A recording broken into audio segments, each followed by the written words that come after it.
today's video, I'm going to be sharing with you the top 6 things that I teach in my homeschool that have nothing to do with curriculum, nothing to do with the regular schoolwork that we do. So stay tuned.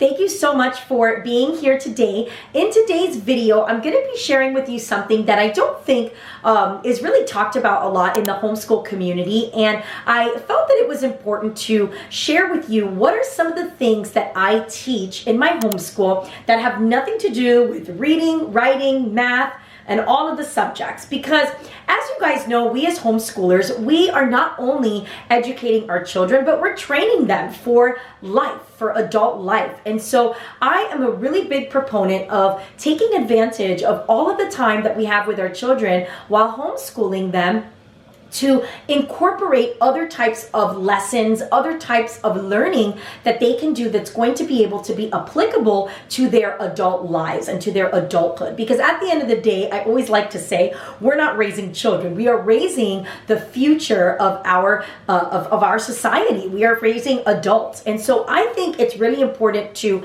teach them other things other than just reading, writing, and math. Because yes, are reading, writing, math going to take them where they need to go, to college and to all those other aspirations they may have? Of course. But there's other things that I want to teach them, because I really truly believe that our children not only need to learn how to be good students, but they need to learn how to be good people, good members of society, good citizens, patriots. I'm really big on patriotism and teaching them about a love for our country and all of those kinds of things. And so I like to use the homeschool setting to really try and bring these kinds of things in. Also, it's a break from reading, writing, and math and all of the subjects. And so I'm going to share with you today some of the things that I teach. Now, when is it that I put these things in is probably your question. Well, for me, I like to use our morning basket time to teach these kinds of skills that I really believe they need to learn. And so morning basket is a 2-hour time block that I put into my homeschool schedule, and it's Monday through Thursday. We work on a loop schedule. I've shared with you how my morning time and my morning basket goes, but that's where I like to put these things in. I'm going to share with you these 6 things and share with you some resources, and I will link everything that I talk about in the description box below, just to let you know anything that you click from Amazon, it does help support this channel. Interested in these kinds of products, definitely click on those links, and that I appreciate that very much. So let's get started with the first of the top 6 things. So the first thing I like to teach my children outside of the regular homeschool subjects is life skills. Life skills are so important. Why? Because they've got to learn how to live not only amongst other people, how to live with others, how to live, have other people living in their lives, but also they have to learn how to take care of themselves. One day they are going to be flying from the nest, so to speak, and they're going to need to learn certain skills to be able to take care of their basic daily tasks, basic daily living. And so some of the things that I like to do is in teaching this in this area of life skills is teaching them chores. So chores is a big part of our homeschool life and out of our family life.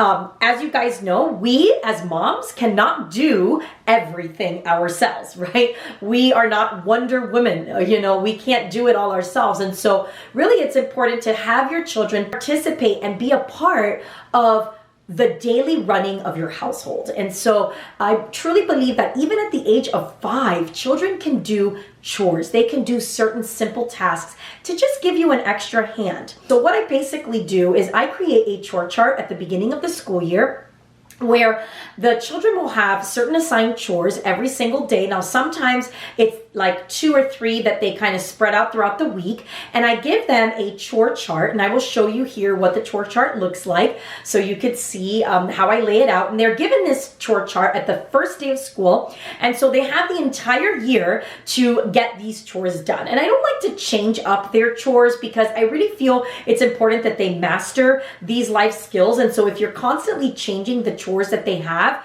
it's going to be not so much imprinted in them as to how to do a chore and how to do it well. In the summertime, I do decrease their amount of chores. We do have like a lot of summer camps and things that we do during the summer, and we travel and things like that. So I do reduce their amount of chores, but during the school year, really, they focus on these 2 to 3 tasks that they do to contribute to the home. And I do give them incentives for doing their chores. However, I try to keep those incentives mostly at like experiences, and I kind of look at it not on a week by week basis, but I kind of look at it overall throughout the months. So if I see in that month that they've been doing their chores without being told or without being reminded, then they'll get certain privileges, extra time before they have to go to bed, or a special treat, maybe, a smoothie like at a smoothie store or something at Starbucks. Like, I like to give them kind of some little incentives. I'm not really big on allowance. Yes, I don't know if this is controversial. Leave it in the comments below if you disagree. But I am not a allowance person. I don't really believe too much in giving them a monthly allowance just for doing things to contribute to the household. Now, definitely if they do extra chores other than what they're assigned, like for example, if there's a special project that I want my kids to do, I will pay them to do that extra project because it is something that they have to take time to do, and I want to pay them for their time because I want my children to learn that time is valuable, that somebody's time, should be something that you value and that you really appreciate. And so, for example, I teach CCD, I teach religious education in my church, and sometimes I need help with putting different crafts together or stapling things or putting together books. I will have my 13-year-old, for example, help me set things up for class or help me volunteer at church. I will pay her for those kinds of things. But the regular chores that I assign that I've shown you in the chore chart really are just things that they are required to do because they live in this home and because we all work together as a family to help this house run. I'm going to share with you the resources that I use for teaching life skills, for the kids learning about life skills. The first one is for older kids. It's called Life Skills for Tweens. And this is a great book. I think it also comes with a workbook. I will link it in the description box below. But it's everything a preteen should know to be a brilliant teenager. And so what I like about this book is it has some great things and ideas of life skills that they need to learn. For example, how to deal with friends and relationships, school and learning, how to approach school, how to approach health and wellness, how to approach money, how to save money, things like that. Cooking skills, happiness skills, caring and sharing, communication skills, how to communicate with people, how to shake people's hand, how to have good manners, so it's just a great resource, and I read a little bit of it every single morning to my tween when we're kind of just getting together and kind of getting things moving along throughout the beginning of the day. And so it's just about taking regular exercise, how to budget your money. So I think this is a great little resource for just learning how to function, right? How to, when you go from tween to teen, it really is a big milestone in children's lives. And so I think that it's really great for them to start to learn skills that go into their young adulthood. So this is a great read for them. And then I found this great one, and this one's for younger children, more in the elementary school age, and this one is called Lessons in Responsibility for Girls, and there's a couple of volumes in this series, and it's really a great little book that shows kids all about like cooking, baking, how to make certain things. It's kind of a little old-fashioned-y, but I am totally into that kind of old-fashioned stuff, like just learning about how girls should be responsible for certain things. It talks about like basic muffin mixes, like how to take a basic muffin mix and make it. And it gives these great instructions, learning about yeast. So, right now there's a big craze in making bread, right? People want to make bread all the time. And they, it's a big craze now, especially with homeschool moms. It's a really big craze. And so this is learning all about yeast. So it does a lesson just on that. And the lessons are pretty short. And so, like, for example, like cooking with cheese, how to make real tacos. Tacos are one of the easiest things that kids at even like 10 can make tacos. I mean, if you're obviously supervising, it's a great way for kids to really step up and do things and learn. They have a whole sewing section, so if you want to teach them how to sew. I mean, these are life skills that they really should be learning. Talking about cleaning. learning about dust, how dust accumulates and what happens if you don't dust regularly in your home. So I thought this was a great little book for that. Now I also have a couple of other resources that I'm going to link in the description box below for life skills. There is a YouTuber and a mom that does have some resources for kids, especially in the preschool age, just doing simple tasks. Like one of the things for preschoolers that you can have them do as a chore is putting all of the shoes away, sorting socks. That's a great activity. It's also a great activity for visual discrimination and other kinds of skills. They can help you, in the kitchen. If you're like making something where you have a mix, you need a mix, they can help you stir. And it really empowers kids that are younger in the preschool age to really feel that they're contributing and that they're doing something, that they're not just, being in the way of their parents and what they're doing in their daily tasks. The second one I like to teach is manners. Oh yes. Manners is definitely a dying art. And when I talk about manners, I don't just mean like at the dinner table. I'm talking about like, how do you say hello to adults? How do you say hello to children? How you introduce each other, how you introduce your friends to other friends. What happens when you don't know somebody's name? How do you handle those things? How do you have proper etiquette on the phone?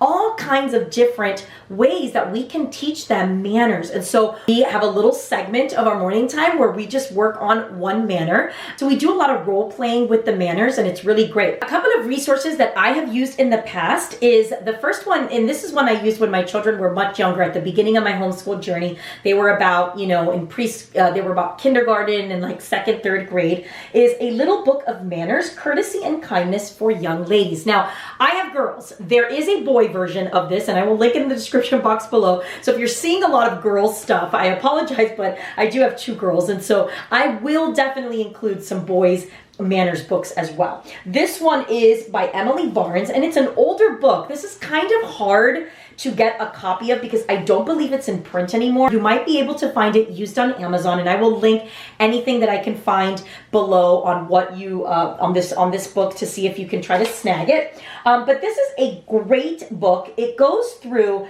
just all types of manners, how to meet somebody, how to break the ice, how to introduce yourself, saying goodbye, how to figure out what to do when you're like in an embarrassing situation, how to talk to somebody. What if I'm home alone? Smiling, sharing the telephone. Now, some of this stuff is a little bit like kind of like internet, Wi-Fi, cell phones, iPhones, all that kind of stuff. But I still think this resource is really helpful for manners, because really manners stand the test of time. And so please pass the sugar. So how do you have proper manners etiquette in your life? And so this is a great little read. It's really short. You could read little excerpts throughout the months and you could get through the book very easily. Another one, which I don't have a physical copy of because they don't sell it on Amazon as a physical copy, or I haven't been able to find one, but I did find an electronic copy, which I use, and I just download to my iPad, and it's called Manners Made Easy. Here is the picture of that. And Manners Made Easy is another great resource. It's for a little bit older kids, but really does a great thorough job of explaining manners and how we should behave and act with others. The third thing I like to teach my children is seasonal studies. As you guys know, and I've done other videos before on this, seasonal studies are some of my favorite things to teach in our homeschool. Learning about the seasons, the rhythm of life, right? God provided us the seasons for a reason. Now, whether you live in a tropical climate like I do, or you live, somewhere where you see the 4 seasons, or even somewhere where you live in the Arctic, right? You should always think about the 4 seasons as a way of really seeing how God worked how God works through nature to really give us these different periods of time to have different experiences and different moments. For example, the winter season, why are we given the winter season, a time where we're mostly indoors? That's a time of reflection, right? There's not so much going on, especially if you live in a winter place. And so I truly believe that there's so much to learn about seasons.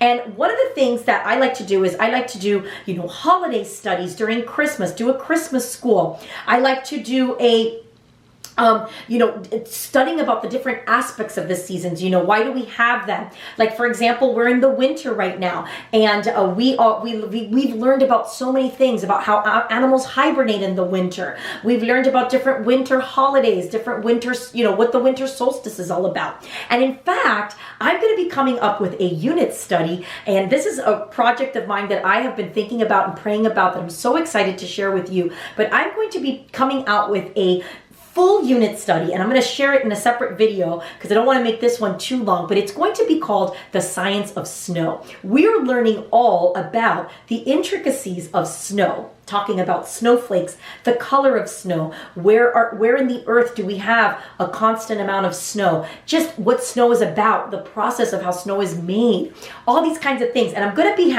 it's going to have PowerPoints, it's going to have open and go with links. It's going to be just, because you know me, I'm a busy working mom. So if you're a busy working mom like me, you're going to love this unit study because you literally will not have to do anything other than maybe grabbing some books if you really want to do that. And I will share more about that in upcoming videos. But seasonal studies is really some of my favorite things. During the fall, we love to talk about fall leaves. We love to talk about, what happens during the fall. What are some of the things about harvest and farming? How is farming affected in the fall? These kinds of things are so great to teach because it really helps children to appreciate this natural cycle of the year and of life. So that is another thing I like to do. Number 4 that I like to teach, which is kind of outside of regular subjects, is character training. Now, character training is, to me, one of the most important things you could teach your children, having good character traits and good values. And so sometimes it's a little bit of a lost art, right? We don't think about how important it is to really show children different virtues, different character traits that they would want to carry on through their adult life. And so I've got a couple of resources that I like to use for those of you that maybe want to go deep into character training, or if you just want to kind of have it sprinkled around. Okay, so some of the resources that I use for character training, I have them here for you, is if you have like preschool children or early elementary, What Should Danny Do is a great series. I think he's got this is by Gannett and Adair Levy, and they've got a bunch of different ones. I think they have different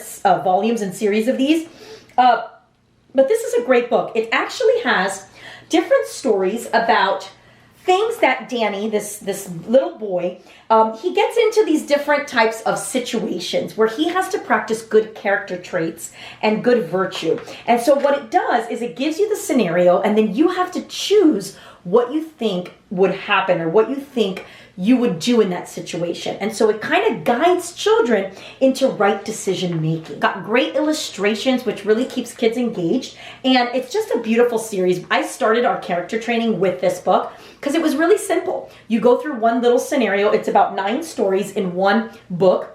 And then I think they have a girl, what should, I think Daniela, I don't remember, I will link in the description box below, what should she do? So it's really a great way to teach smaller children these kinds of skills. Now, one thing that I have that I think is great if you are somebody who doesn't have a lot of time to teach character training, you don't want to dedicate a whole subject to it, I found these great character cards, and they're from September & Co. And no, they are not sponsored in this video, but I really like them that much. And what it does is they're little cards that attach to this little key ring thing, and basically you flip through them and it shows, and I'm going to see if I can try to get you guys to see this, but it basically focuses on one character trait.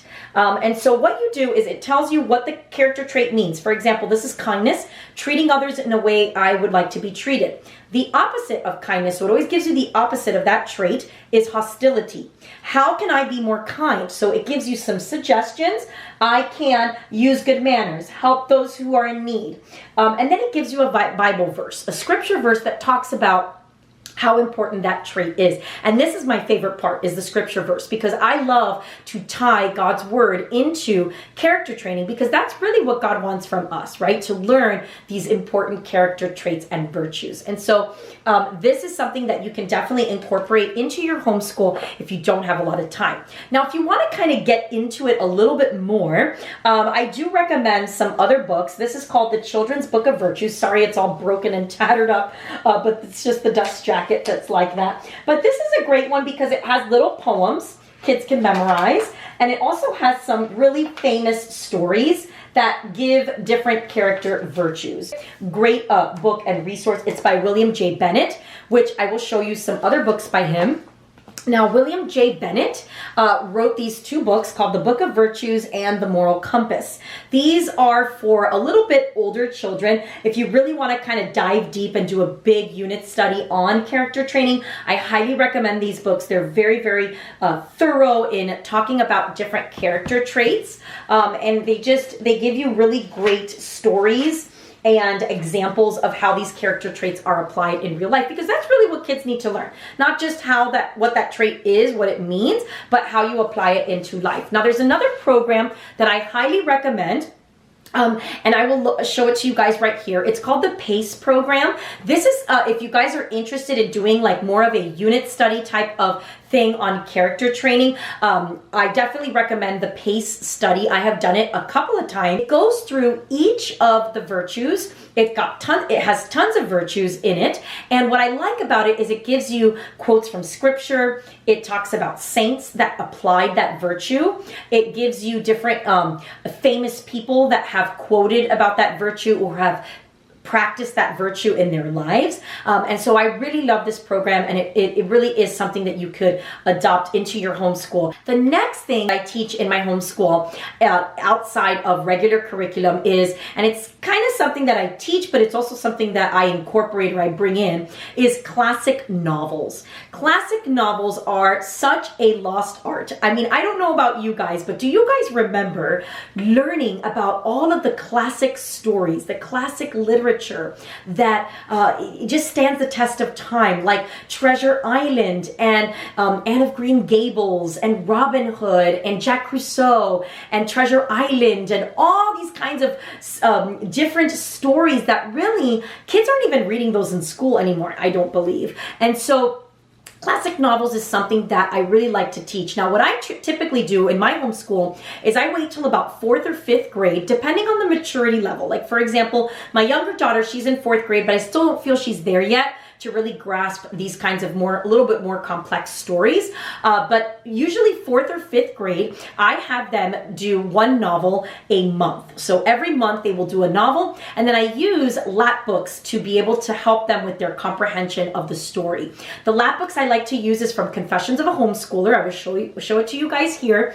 And what I love about it is that she breaks up her lap book into chapters. So they're basically spending the entire month creating this lap book on the story and learning about the characters, learning about the setting, learning about the plot, different kinds of things. And it's really a fun way, as opposed to them just like writing a book report on it. It's really a great way to be a little bit more interactive with learning about these beautiful stories. The resource that I like to use for these classic novels is the Classic Starts series. This series is basically giving all of those classic novel stories that we all read and I really loved when I was growing up. And it's actually abridged. So they're abridged versions. They're more kind of tailored to a 4th, 5th grade reading level. And so the chapters are pretty short, so it's not overwhelming for your children. And, you know, it's not like the pages don't have like tons of words on them, and it does have some illustrations in it as well, which I really like. And this is what my daughter has used for 2 years. We actually did these classic starts. We did it in 4th and 5th grade, and I do have my younger one going to be doing this either by the end of this year or next year. She's going to start. But look at these great stories. We've got Pollyanna. We've got The Adventures of Sherlock Holmes. We've got The Time Machine, and we have Little Women. This is only one of the many that I have. I think she's done about like 12 to 20 of these classic books. And what I love about these two is a lot of them have older movies that, you know, kind of bring these stories to life. And so usually when she's done with her lap book and done reading the book, we'll have a movie night and we'll watch the movie together. And it's just one of my favorite things about being able to homeschool my children, that I can teach them these classic novels that one day they may learn about in college, and they'll already have that background in these beautiful stories. Now, the last thing, number 6, that I like to teach my children outside of regular books is common knowledge. Okay. What's common knowledge, Roxy? Well, common knowledge is just like regular things that they need to know. So who is the president? Who is the vice president? Who is the governor? What city do we live in? What county do we live in?